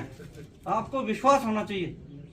उसके अलावा हमने देखा कि द्राक्षाला में मेरी दुकान थी, वहां पर 2 दुकानें आज भी हैं। आज दोनों क्रैकेजेस है और 10 दिन पहले मैंने एक दुकान पूरी खाली कर दी है क्योंकि उस पर कोई आना ही नहीं लगा, पूरा गर्दे गर्दा है। 7 या 8 लाख का मैंने वहां पर मटेरियल डाला था। अगर मैं गलत हूं तो आपके सामने की बात है जो द्राक्षाला वाले हैं। और वाहिद मैं बोला यार इस दुकान को बंद करो, नहीं तो इनकी दुकान बंद करेंगे। अगर इनकी दुकान बंद होती तो 600-700 लोग बंद हो जाते हैं। हमने अपनी दुकान बंद कर दी इनके लिए। भाई चलो जी, त्याग कितना करेंगे। उसके बाद में आपको द्राक्षाला के साथ साथ में जो नजदीक के लोग थे उनको 10,000 जो है जब जीविका के टाइम का जो है एक अनुदान के रूप में कि भाई आप जो है डस्ट खा रहे हो, रात को डिस्टर्ब हो रहे हो, ये सारी चीजें हो रही थी। आज ऐसा क्या हो गया मुझे नहीं समझ आती। 12 से लेकर 22 तक ये ज्यादा होना चाहिए था, इसको डाउन कर दिया गया। भाई क्या बात है। हमने कई बार कोशिश की कि आपका एमओयू किन लोगों के बीच में साइन हुआ, भाई हमें क्यों नहीं बुलाया गया। अगर गवर्नमेंट बोलती है कि पीआरआई का बहुत बड़ा रोल है जम्मू कश्मीर में, जब ये डिग्रेड हुई है स्टेट तो डिस्ट्रिक्ट लेवल की बॉडी आज बैठी है आपके सामने, मैं भी उसका एक हिस्सा हूँ। तो हमारे ऊपर क्यों नहीं है चीजें, मतलब हमारी इम्प्लीमेंटिंग के लिए क्यों नहीं आप आदेश देते हो कि भाई हम करें इस चीज को। आज मैं यहाँ रिक्वेस्ट करना चाहता हूँ सीओ महोदय से और अपने एजीएम से कि कृपा करके आज आप अपनी डेट सेट कर दीजिए कि आपने 15 दिन में पुराना आरआर प्लान सेट करके लागू करना है कि नहीं करना है, अन्यथा यहाँ ये कुछ नहीं चलने वाला। आप 15 से 20 दिन लगा लीजिए, आपका नया नहीं आ रहा है मगर पुराना तो लागू कर दीजिए। हमने यहाँ वादे किए हैं बच्चों के साथ में यहाँ द्राक्षाला में, कृपा करके ध्यान से सुनिए प्लीज, थोड़ा सा शांति बनाइए। द्राक्षाला के लोग यहाँ पर वॉलीबॉल टीम के लिए श्रीनगर तक गए, क्रिकेट के लिए पता नहीं कहाँ कहाँ के लिए गए। ये बच्चे हमारे सामने आते हैं और हम वहाँ निहत्थे हो जाते हैं और हमारे पास कुछ नहीं होता है। और सर मैं आपको बताना चाहता हूँ कि दीवान सर सपोर्ट अफसर थे, मैं सरपंच था। 5 करोड़ का अनुदान हमने सैंक्शन करवाया खेलो इंडिया से। हमने रिक्वेस्ट की पवन परिहार साहब से कि सर आप हमें जो है एक एनओसी दे दो। ये जमीन हमने इसीलिए दी थी, चाहे वो रेटले वाले बनाए, चाहे वो एनएचपीसी वाले बनाए, चाहे वो खेलो इंडिया वाले बनाए, हमारे बच्चे दरबदर होते हैं। और मिनी स्टेडियम का हमने एक वो रखा था, 5 करोड़ सैंक्शन करके दे दिया और उन्होंने एनओसी नहीं दी एज ए लैंड कलेक्टर। वो जमीन आज भी फिर देनी है। भाई दे दो भाई, हम लोगों को कैसे आगे करेंगे।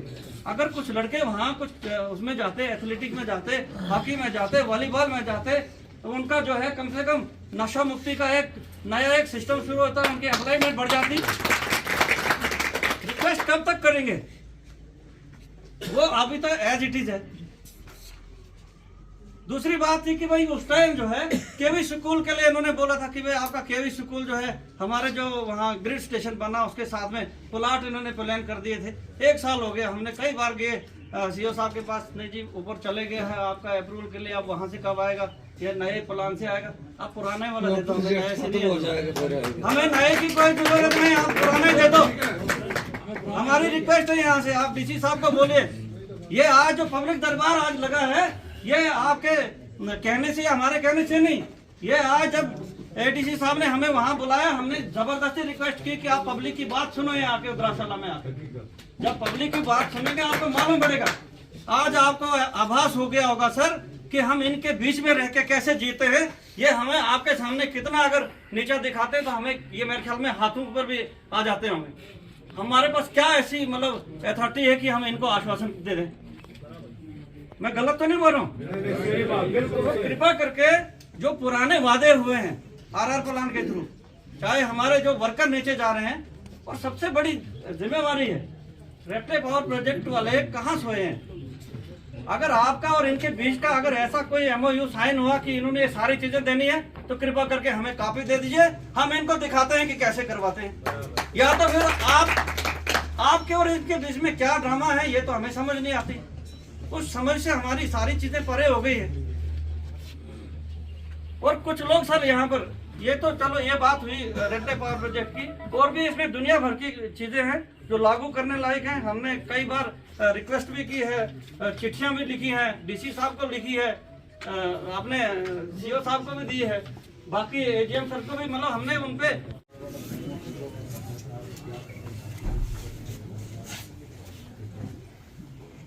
आज के इस मीटिंग में हमारे मेहमान खुसूसी ADC साहब, इनके हमरा मेरे साथी हंसराज जी BDC चेयरपर्सन, तहसीलदार साहब, रेडले पावर प्रोजेक्ट के CO साहब, उनके हमरा उनकी पूरी टीम, वीडियो साहब, SHO साहब और बाकी ऑफिसरान और यहाँ की आवाम जनता, मातृशक्ति, सबको नमस्कार, आदाब। मैं अभी तक अपने मन में ये सोच रहा था कि मैं अब क्या बोलूं। हमारे साथियों ने, चाहे वो PRI के लोग थे, चाहे आम जनता थी, उन्होंने कोई कसर नहीं रखी है। मतलब जो बातें मेरे मन में आ रही थी वो तफसील से, चाहे जगदीश जी हैं, चाहे दीवान जी हैं, चाहे सूरज जी हैं, हंसराज जी हैं, या शाहिद साहब वगैरह जितने भी मौजूद थे, उन्होंने जो ये बातें रखी, मुख्तसर मैं 2-4 मिनट लूंगा। हमारी आज खुशकिस्मती यह है कि हमारे ADC साहब हमारे बीच में मौजूद हैं, और मुझे लगता है कि जब से रेडले प्रोजेक्ट खुला है, पहली दफ़ा ये प्रोग्राम शुरू हुआ है। मैं चाहूँगा कि ऐसे प्रोग्राम हर महीने 2 महीने के बाद होते रहे यहाँ, और इस गरीब आवाम के जो मसले मसाइल हैं वो यहीं इसी टेबल पे हल हो जाएं। कहने के लिए तो बहुत कुछ था मन में, लेकिन इस वक्त हमारे साथियों ने सब कुछ रख लिया, तो मैं थोड़ा सा ब्लॉक डिपार्टमेंट से शुरू करूं, क्योंकि वो हमारा होम डिपार्टमेंट है। इस वक्त क्या कहते हैं, सीजन ऑफ पे है। हमारे DDC के काम के टेंडर अभी तक नहीं हुए हैं। पिछले साल हमारा 25 से 30 लाख रुपया जाया हो गया, लेकिन कारण यह था कि क्या कहते हैं, हम थोड़ा सा लेट हाउस में क्या कहते हैं चुन के आए थे, और फंड्स जो है लगभग शायद अक्टूबर महीने में आई थी, उस कारण से टेंडर नहीं हो पाए। तो चलो जी, हमने माना कि हमारा वो 30 लाख का नुकसान इस इलाके का हुआ, लेकिन आज जबकि इस साल हमारा जनवरी में प्लान चला गया है, आज तक हमारे टेंडर नहीं हो पा रहे हैं। मैंने 30 लाख रुपया सोलर लाइट के लिए रखा है, अभी तक वो टेंडर नहीं हो पा रहे हैं। मैं जनाब की वसाकत से वीडियो साहब सुन रहे होंगे कि मैंने परसों इनको फोन भी किया था, अभी तक वो क्या कहते हैं सोलर लाइट नहीं आई, और आवाम फोन पे फोन कर रही है हमारी सोलर लाइटें कहाँ गई। उसके साथ साथ में कुछ PHC के लिए, इमरजेंसी के लिए हमने पैसा रखा था, कि जहां जहां पाइपों की दिक्कत थी, क्योंकि हमारी सरकार ने तो बहुत बड़ी स्कीमें क्या कहते हैं इस वक्त पानी की लाई हैं, लेकिन जब तक JJM की स्कीम का यहाँ लॉन्च हुई या टेंडरिंग शुरू होने में देर हुई, हमने अपने पैसा रखा हुआ था 2-3 पंचायतों को जहां इमरजेंसी थी, चाहे बलग्राम था, चमोती था, या यहाँ अपना कुकड़ास पंचायत थी, जहां जहां भी इमरजेंसी के लिए पाइपें रखी हुई थी, अभी तक वो पाइपें नहीं आई। तो मैं चाहूंगा कि हमारा ये होम डिपार्टमेंट जो यहाँ मौजूद है वो इस पर संगीन क्या कहते हैं अपने नोट्स में लाए, और जल्द से जल्द ये टेंडर करवाएं। और साथ में नरेगा वाला मसला जो है, अभी कुछ साथियों ने नरेगा पे सवाल उठाए थे, लेकिन सभी लोग चोर नहीं है, सभी सरपंचों पे उंगली नहीं उठनी चाहिए। उन जगहों पे निशानदेही करो कि कहां पर ये फ्रॉड हुए हैं, और उनको सजा मिलनी चाहिए अगर ऐसे फ्रॉड हुए हैं। लेकिन ऐसे किसी सरपंच पे उंगली उठाओ या किसी JRS पे उंगली उठाओ नहीं, छानबीन की जाए, पूरी छानबीन करके लिस्ट लिख कर दी जाए, रिटर्न में दिया जाए कि फलानी पंचायत में जी उन्होंने ये खाया है, और उनको क्या कहते हैं उस पर इंक्वायरी होनी चाहिए। अगर वो सरकार का पैसा है और अगर वो गलत तरीके से क्या कहते हैं नाजायज तरीके से अगर उसको इस्तेमाल किया जा रहा है, तो मैं कहता हूँ इससे बड़ी क्या कहते हैं हमारे लिए क्या कहते हैं दुख की बात क्या हो सकती है कि ऊपर से सरकार, मोदी सरकार दे रही है, अगर यहाँ अगर कुछ लुटेरे अगर खा रहे हैं तो उनकी छानबीन की जाए, लेकिन सभी लोगों को उसमें नहीं लाया जाए, जो मलौस है उन्हीं को लाया जाए। और साथ साथ में मैं PWD और PMJSY की भी बात रखूंगा। अगर उनके अधिकारी भी अगर यहाँ हैं, यहाँ हमारे इस इलाके में अगर सबसे बड़ी प्रॉब्लम है वो श्रोती रोड की है, और करोड़ा वाली रोड, जो मंदिर करोड़ा वाली रोड है, जो खोरी मोड़ से निकलनी थी, 10 दफा हमें लेटर दिए गए कि उनको नाबार्ड में बनाओ, PMJSY में बनाओ, लेकिन अभी तक वो बड़ी सड़कें, हमारी 2 बड़ी सड़कें शुरू नहीं हुई। ऐसे तो छोटी सड़कें तो मेरे जुशाना गांव के लिए नहीं है अभी तक, लेकिन छोटे छोटे ढलोती रोड जो दुगा के साथ कनेक्ट कर रही है, प्रोजेक्ट न जाने क्या कारण है, PWD ऑफिस से SC ऑफिस पहुंचते हैं, SC ऑफिस से चीफ ऑफिस पहुंच जाते हैं, वो प्रोजेक्ट ही गायब हो जाते हैं। 2 साल हमको बने हुए हो गए, 10 रोडों के प्रोजेक्ट मैंने दिए।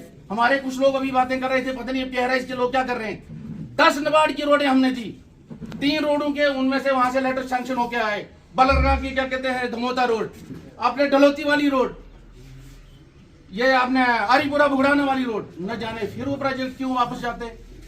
तो मेरी कृपा रहेगी कि इस पर ध्यान दिया जाए और जल्द से जल्द, क्योंकि नाबार्ड का पैसा खुला है। मैं देख रहा था पिछले दिनों श्रीनगर में इतनी नाबार्ड की रोडें चली गई कि क्या हमारे यहाँ क्या कहते हैं एक भी अभी तक सैंक्शन होके नहीं आई, 2 साल हो गए हमें बने हुए। तो मैं कृपा करके क्या कहते हैं शर्मा साहब के ध्यान में लाऊं कि इनको, इन 2 डिपार्टमेंटों को, PWD को और PMJSY को निचोड़ा जाए कि कारण क्या है।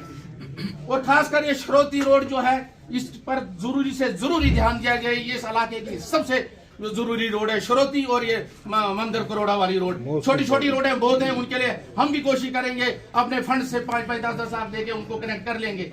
लेकिन इधर 10-10, 8-8 किलोमीटर की रोडों को हम क्या कर सकते हैं। लेकिन अगर हमारी ऊपर से सरकार इस वक्त दे रही है, न जाने क्या कारण है, क्या कहते हैं कि ये डिपार्टमेंट वाले वो प्रोजेक्ट क्या कहते हैं सबमिटिंग करते हैं। और साथ साथ में अब मैं थोड़ा सा रेड लेक में की तरफ तो सब लोगों ने बताया, लेकिन मैं CO साहब के ध्यान में भी लाऊं और AGM साहब के ध्यान में भी लाऊं कि सरूड़, पंतवाड़ा और सरतल, हम कहते हैं कि इन 3 इलाकों को फर्स्ट प्रायोरिटी दी जाए। पूरे सरूड़ के साथ साथ में जो हमारे अफेक्टेड हैं, चाहे बाहर वाले जो बेचारे नहीं रखे हैं उनको देखो। हकीकत में है, अगर ब्लास्टिंग पावर उसकी हो रही है तो लेलार वालों को पानी नहीं है, उनका पानी सूख जाएगा, क्योंकि वो उधर नीचे उतर जाएगा। द्रावशाला का तो जाना ही जाना है। कौन कहता है द्रावशाला में क्या कहते हैं द्रावशाला के चश्मे रुकेंगे। डैम यहाँ द्रावशाला में बन रहा है। अब हम कहना नहीं चाहते हैं, डैम टॉप पे मेरा घर है, हम बीमारी से परेशान हैं, गर्दे गुबार से, मेरे माँ बाप बीमार हैं। कभी जम्मू पहुंचाता हूँ, जैसे घर लाता हूँ फिर बीमार हो जाते हैं। गर्दे से तबाही हो रही है। अगर मैं अपने घर की बात रखूं, फिर आम लोगों का क्या हाल होगा। सरकार को इस चीज पे ध्यान देना है। जबकि पिछली सरकार ने पिछले टाइम में जब अगर क्या कहते हैं हमने यहाँ लड़के अपने हकूक लिए थे, कोई भीख तो नहीं मांग रहे थे। अभी मेरा कोई साथी बता रहा था, क्या कहते हैं कि आज हमें कहते हैं, अबरार जी ने बताया था कि हम कोई भीख मांग रहे हैं क्या। जो लोग अफेक्टेड हैं, सरकार को चाहिए जिस तरीके से परसों क्या कहते हैं यहाँ डूल में क्या कहते हैं LNT ने क्या कहते हैं कुछ लोगों को रिहेबिलिटेशन करके वहां से शिफ्ट किया, उनको 50-50 हजार रुपया देकर उनको शिफ्ट किया जा रहा है। द्रावशाला वालों को किया जाए नहीं, फिलहाल टेम्परेरी, हमें टेम्परेरी शिफ्ट किया जाए। हम अपने क्या कहते हैं थोड़ा सा पानी पिलाए, हम अपने क्या कहते हैं बच्चों को कहीं सेफ तो रखें। यहाँ तो हमारा क्या कहते हैं मौजूद डिस्ट्रिक्ट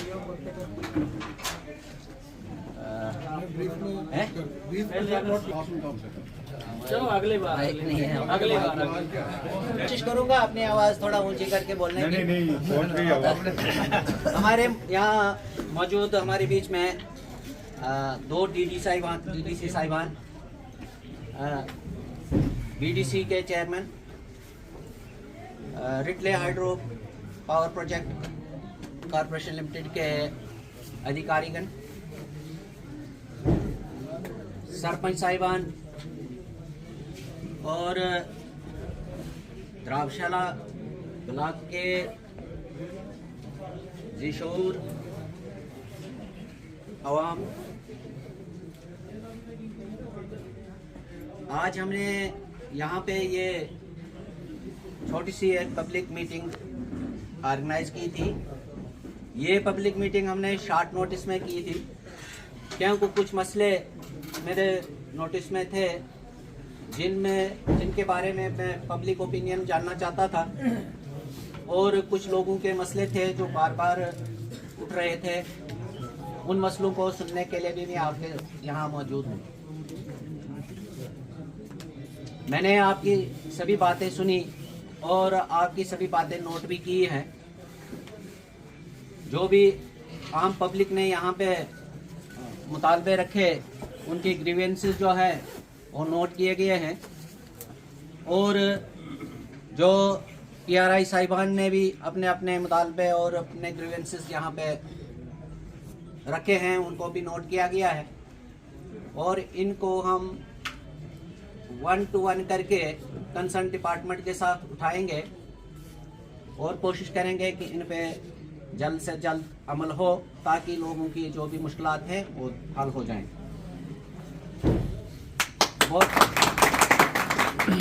बहुत सारे इश्यूज हैं, और उनमें मुझे लगा कि सबसे सरफहरिस्त जो सबकी ज़ुबान पे था वो रिटले हाइड्रो प्रोजेक्ट जो अंडर कंस्ट्रक्शन है यहाँ पे, वही था।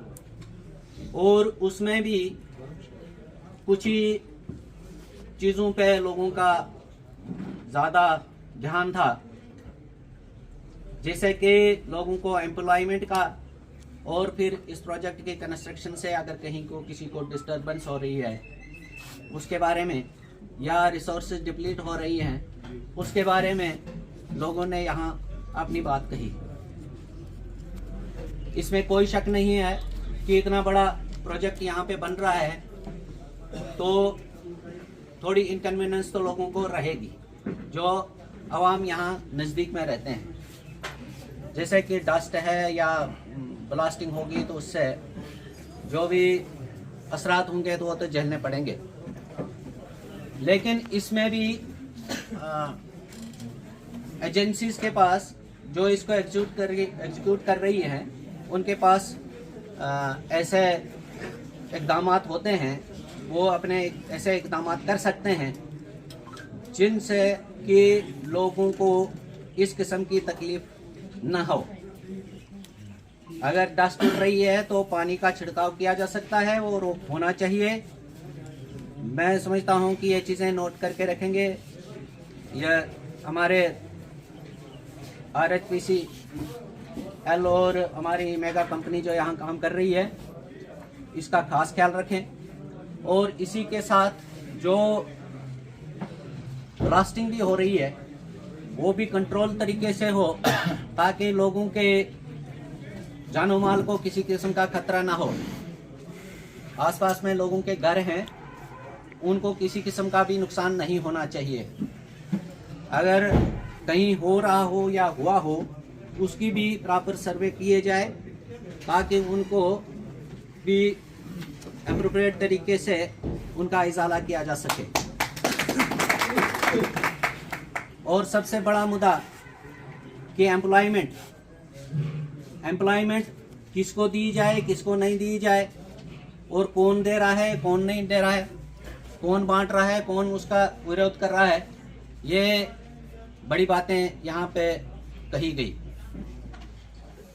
और इसमें जो इलेक्टेड PRIs हैं उनके बारे में भी उन्होंने भी अपनी अपनी बातें इस बारे में रखी। सबको सुनते हुए मुझे लगा कि हर कोई हेल्पलेस है कि हम क्या करें। लेकिन मैं आपको ये बताऊं कि जब अगर लिमिटेड रिसोर्सेज हों, क्योंकि ऐसा भी नहीं है कि कोई भी आपको कहेगा कि कल 5000 लोग यहाँ लग जाएंगे, क्योंकि मिनिमम हमारे यहाँ तो 5000 लोग अनएम्प्लॉयड होंगे, तो हर एक को एट ए टाइम एडजस्ट नहीं किया जा सकता, ये तो क्लियर है। तो जो जो पीआरआईज है उनको भी उसी तरह का अपना प्लान बनाना चाहिए। और मैं कहता हूं कि इस किस्म की अपनी सिर लेना ही नहीं चाहिए अगर वो सही मानों में पॉलिटिशियन हो तो, क्योंकि ये बहुत बड़ा उल्टा काम है। जब आपके पास 5 रोटियां 500 लोगों में बांटनी है तो ये सबसे बड़ा काम होता है। और जो हमेशा पॉलिटिशियन इसमें पीछे ही रहता है, वो कहता है आगे आप ही लोग करो, ताकि बाकी 500 लोग लगाना तो 5 को ही है, तो 500 उसके खिलाफ ना हो जाएं। और यहाँ पे वैसा ही हो रहा है, वो भी किया है। तो अब मैं इसको क्या कहूँ, लोगों ने जो बताया पीआरआईज ने खुद सुन लिया, और पीआरआईज ने जो बताया आप लोगों ने खुद सुन लिया। तो जज आप खुद हो, आप पीआरआईज के, पीआरआईज आपके। तो जो भी है इनकी जिम्मेवारी है लोगों के डेवलपमेंट के बारे में, उनके डे टू डे की जो दुश्वारियां आती हैं उनके बारे में, उनको टाइम टू टाइम वो एप्रोप्रिएट फोरम पे उन मसाइल को उठाए और उनका इजाला करे। ऐसा भी नहीं है कि कोई बिल्कुल पावर्स नहीं है, बहुत सारी पावर्स हैं। आज पंचायत के सरपंच से लेके डीडीसी तक इनके पास पैसा भी है जो ये अपने एरिया की डेवलपमेंट के लिए खर्च कर सकते हैं, लेकिन उसके लिए प्रॉपर हिकमत अमली चाहिए और उसके पीछे लगना भी पड़ता है।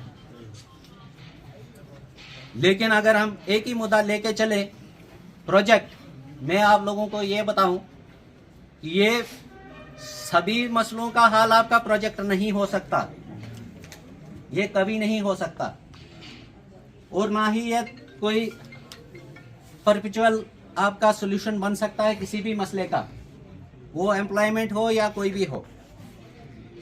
फॉर द टाइम बीइंग के लिए ठीक है, आपका डेवलपमेंट भी हो सकती है, आपको माली अपलिफ्टमेंट भी हो सकती है, लेकिन परपेचुअल हल हर एक मसले का ये प्रोजेक्ट नहीं है। लोगों को, पीआरआईज को, बाकी जो स्कीमें हैं गवर्नमेंट की गांव-गांव में, वो नरेगा से लेके स्कॉलरशिप तक, उन पे ध्यान देना चाहिए। लोगों को सोशल वेलफेयर की बहुत सारी स्कीमें गवर्नमेंट ऑफ इंडिया की तरफ से, वो बच्चों से लेके बूढ़ों तक का सहारा है, उनकी इम्प्लीमेंटेशन पे ध्यान देना चाहिए ताकि लोगों को राहत मिले, लोगों को गवर्नमेंट की जो स्कीमें हैं वो घर घर तक पहुंचे। इसी तरीके से यहाँ पे जो मसले उठाए गए कि पीएमजेएसवाई के रोड्स बहुत सारी कहीं रुकी पड़ी हैं, कहीं पे काम सुस्त है, या आरएंडबी के कुछ सड़कें खराब हालत में हैं, वो सारी हमने नोट की है, उन पे आगे काम किया जाएगा। और इसी तरह जो बिजली का आपने यहाँ पे बताया कि बिजली का वाकई यहाँ पे बिजली जो सप्लाई आती है आपको ठाठरी में जो रिसीविंग स्टेशन है वहाँ से आती है। और जैसा कि बताया गया कि जो ही बारिश होती है अदरवाइज भी अमूमन बिजली गुल रहती है। आजकल वैसे भी आपकी जानकारी के लिए मैं बता दूं कि बिजली के कट जो है, जो शेड्यूल कट, वो बढ़ गया है। मेरे ख्याल में 8 से 9 घंटे का शेड्यूल कट आज डेट में रहता है पूरे दिन में। लेकिन उसके अलावा इस किस्म की कोई बाकी अनशेड्यूल कट ना हो, उसके लिए कोई हिकमत अमली होनी चाहिए। जैसा कि अभी बताया गया कि यहाँ पे एक रिसीविंग स्टेशन तैयार किया गया है, मेरी नॉलेज में अभी लाया गया, मुझे नहीं मालूम कि उसको क्यों अबंडन किया गया है। उसको अगर मुकम्मल तैयार है तो उसको चार्ज क्यों ना किया जाए। ये भी हम कंसर्न डिपार्टमेंट्स के साथ उठाएंगे ताकि उसको जल्द से जल्द चार्ज करके लोगों को यहाँ से बिजली मुहैया हो। स्कूलों की हालत जो है वो मैं समझता हूं कि हर जगह उतनी बेहतर नहीं हो सकती, क्योंकि दूर दराज के इलाके हैं और हमारे पास जो है मैक्सिमम जो इस वक्त दूर दराज के स्कूल में है मिनिमम स्टाफ से चलाना पड़ता है। यानी कि जहां सेंशन स्ट्रेंथ अगर 10 की है, हमारे पास वहां 5 ही टीचर अवेलेबल रहते हैं, और जहां पे 3 हैं तो वहां शायद कहीं 1 या कहीं 2 टीचर्स भी ही अवेलेबल रहते हैं। लेकिन वो लॉन्ग रन प्रोसीजर है कि वो सिलेक्शन हो फिर जाके आपका टीचर आ जाएगा, लेकिन तब तक हमें जो है तो उनसे काम ठीक तरह से चलाना चाहिए। मुझे लगता है कि सरपंचेस को इस तरफ खास ध्यान देना चाहिए कि उनके स्कूलों में बच्चों की पढ़ाई कम से कम किसी तरीके से भी उसमें कोई भी खलल नहीं आना चाहिए। और स्कूल के बारे में इधर बताया गया कि कोई स्कूल जो बहुत खस्ता हालत में है तो किसी भी वक्त गिर सकता है उपरवास में। अगर ऐसा है तो डेफिनेटली कि सबसे पहले सिक्योरिटी ज़रूरी है, सेफ्टी ज़रूरी है। तो अगर ऐसा है, मैं कंसर्न जो यहाँ के ZEO हैं और CO को भी मैं बता दूंगा कि उसके लिए जल्द से जल्द इकदाम उठाएं। अगर वो नई कंस्ट्रक्शन है तो पहले उसकी इंक्वायरी हो कि वो इस किस्म का सब स्टैंडर्ड मटेरियल लगा कि वो बिल्डिंग अनसेफ है क्या, इसकी प्रॉपर इंक्वायरी भी होनी चाहिए। उसके अलावा भी बहुत सारे इश्यूज यहाँ पे उठाए गए हैं। एग्रीकल्चर का इशू है, हॉर्टिकल्चर का इशू है। वाकई हमारे यहाँ पे एग्रीकल्चर और हॉर्टिकल्चर ही एक बैकबोन है हमारे इकोनॉमी की। लोगों की रोज़मर्रा की ज़िंदगी बसर करने का यही एक साधन है, एग्रीकल्चर और हॉर्टिकल्चर। और इस पे हम सबका फोकस रहना चाहिए कि हमारा एग्रीकल्चर और हॉर्टिकल्चर जो है उसमें बढ़ोतरी हो। बहुत सारे और भी इशू यहाँ पे उठाए गए हैं, हमने सारे नोट किए हैं जैसे मैंने पहले बताया, और इन पे सब पे काम होगा।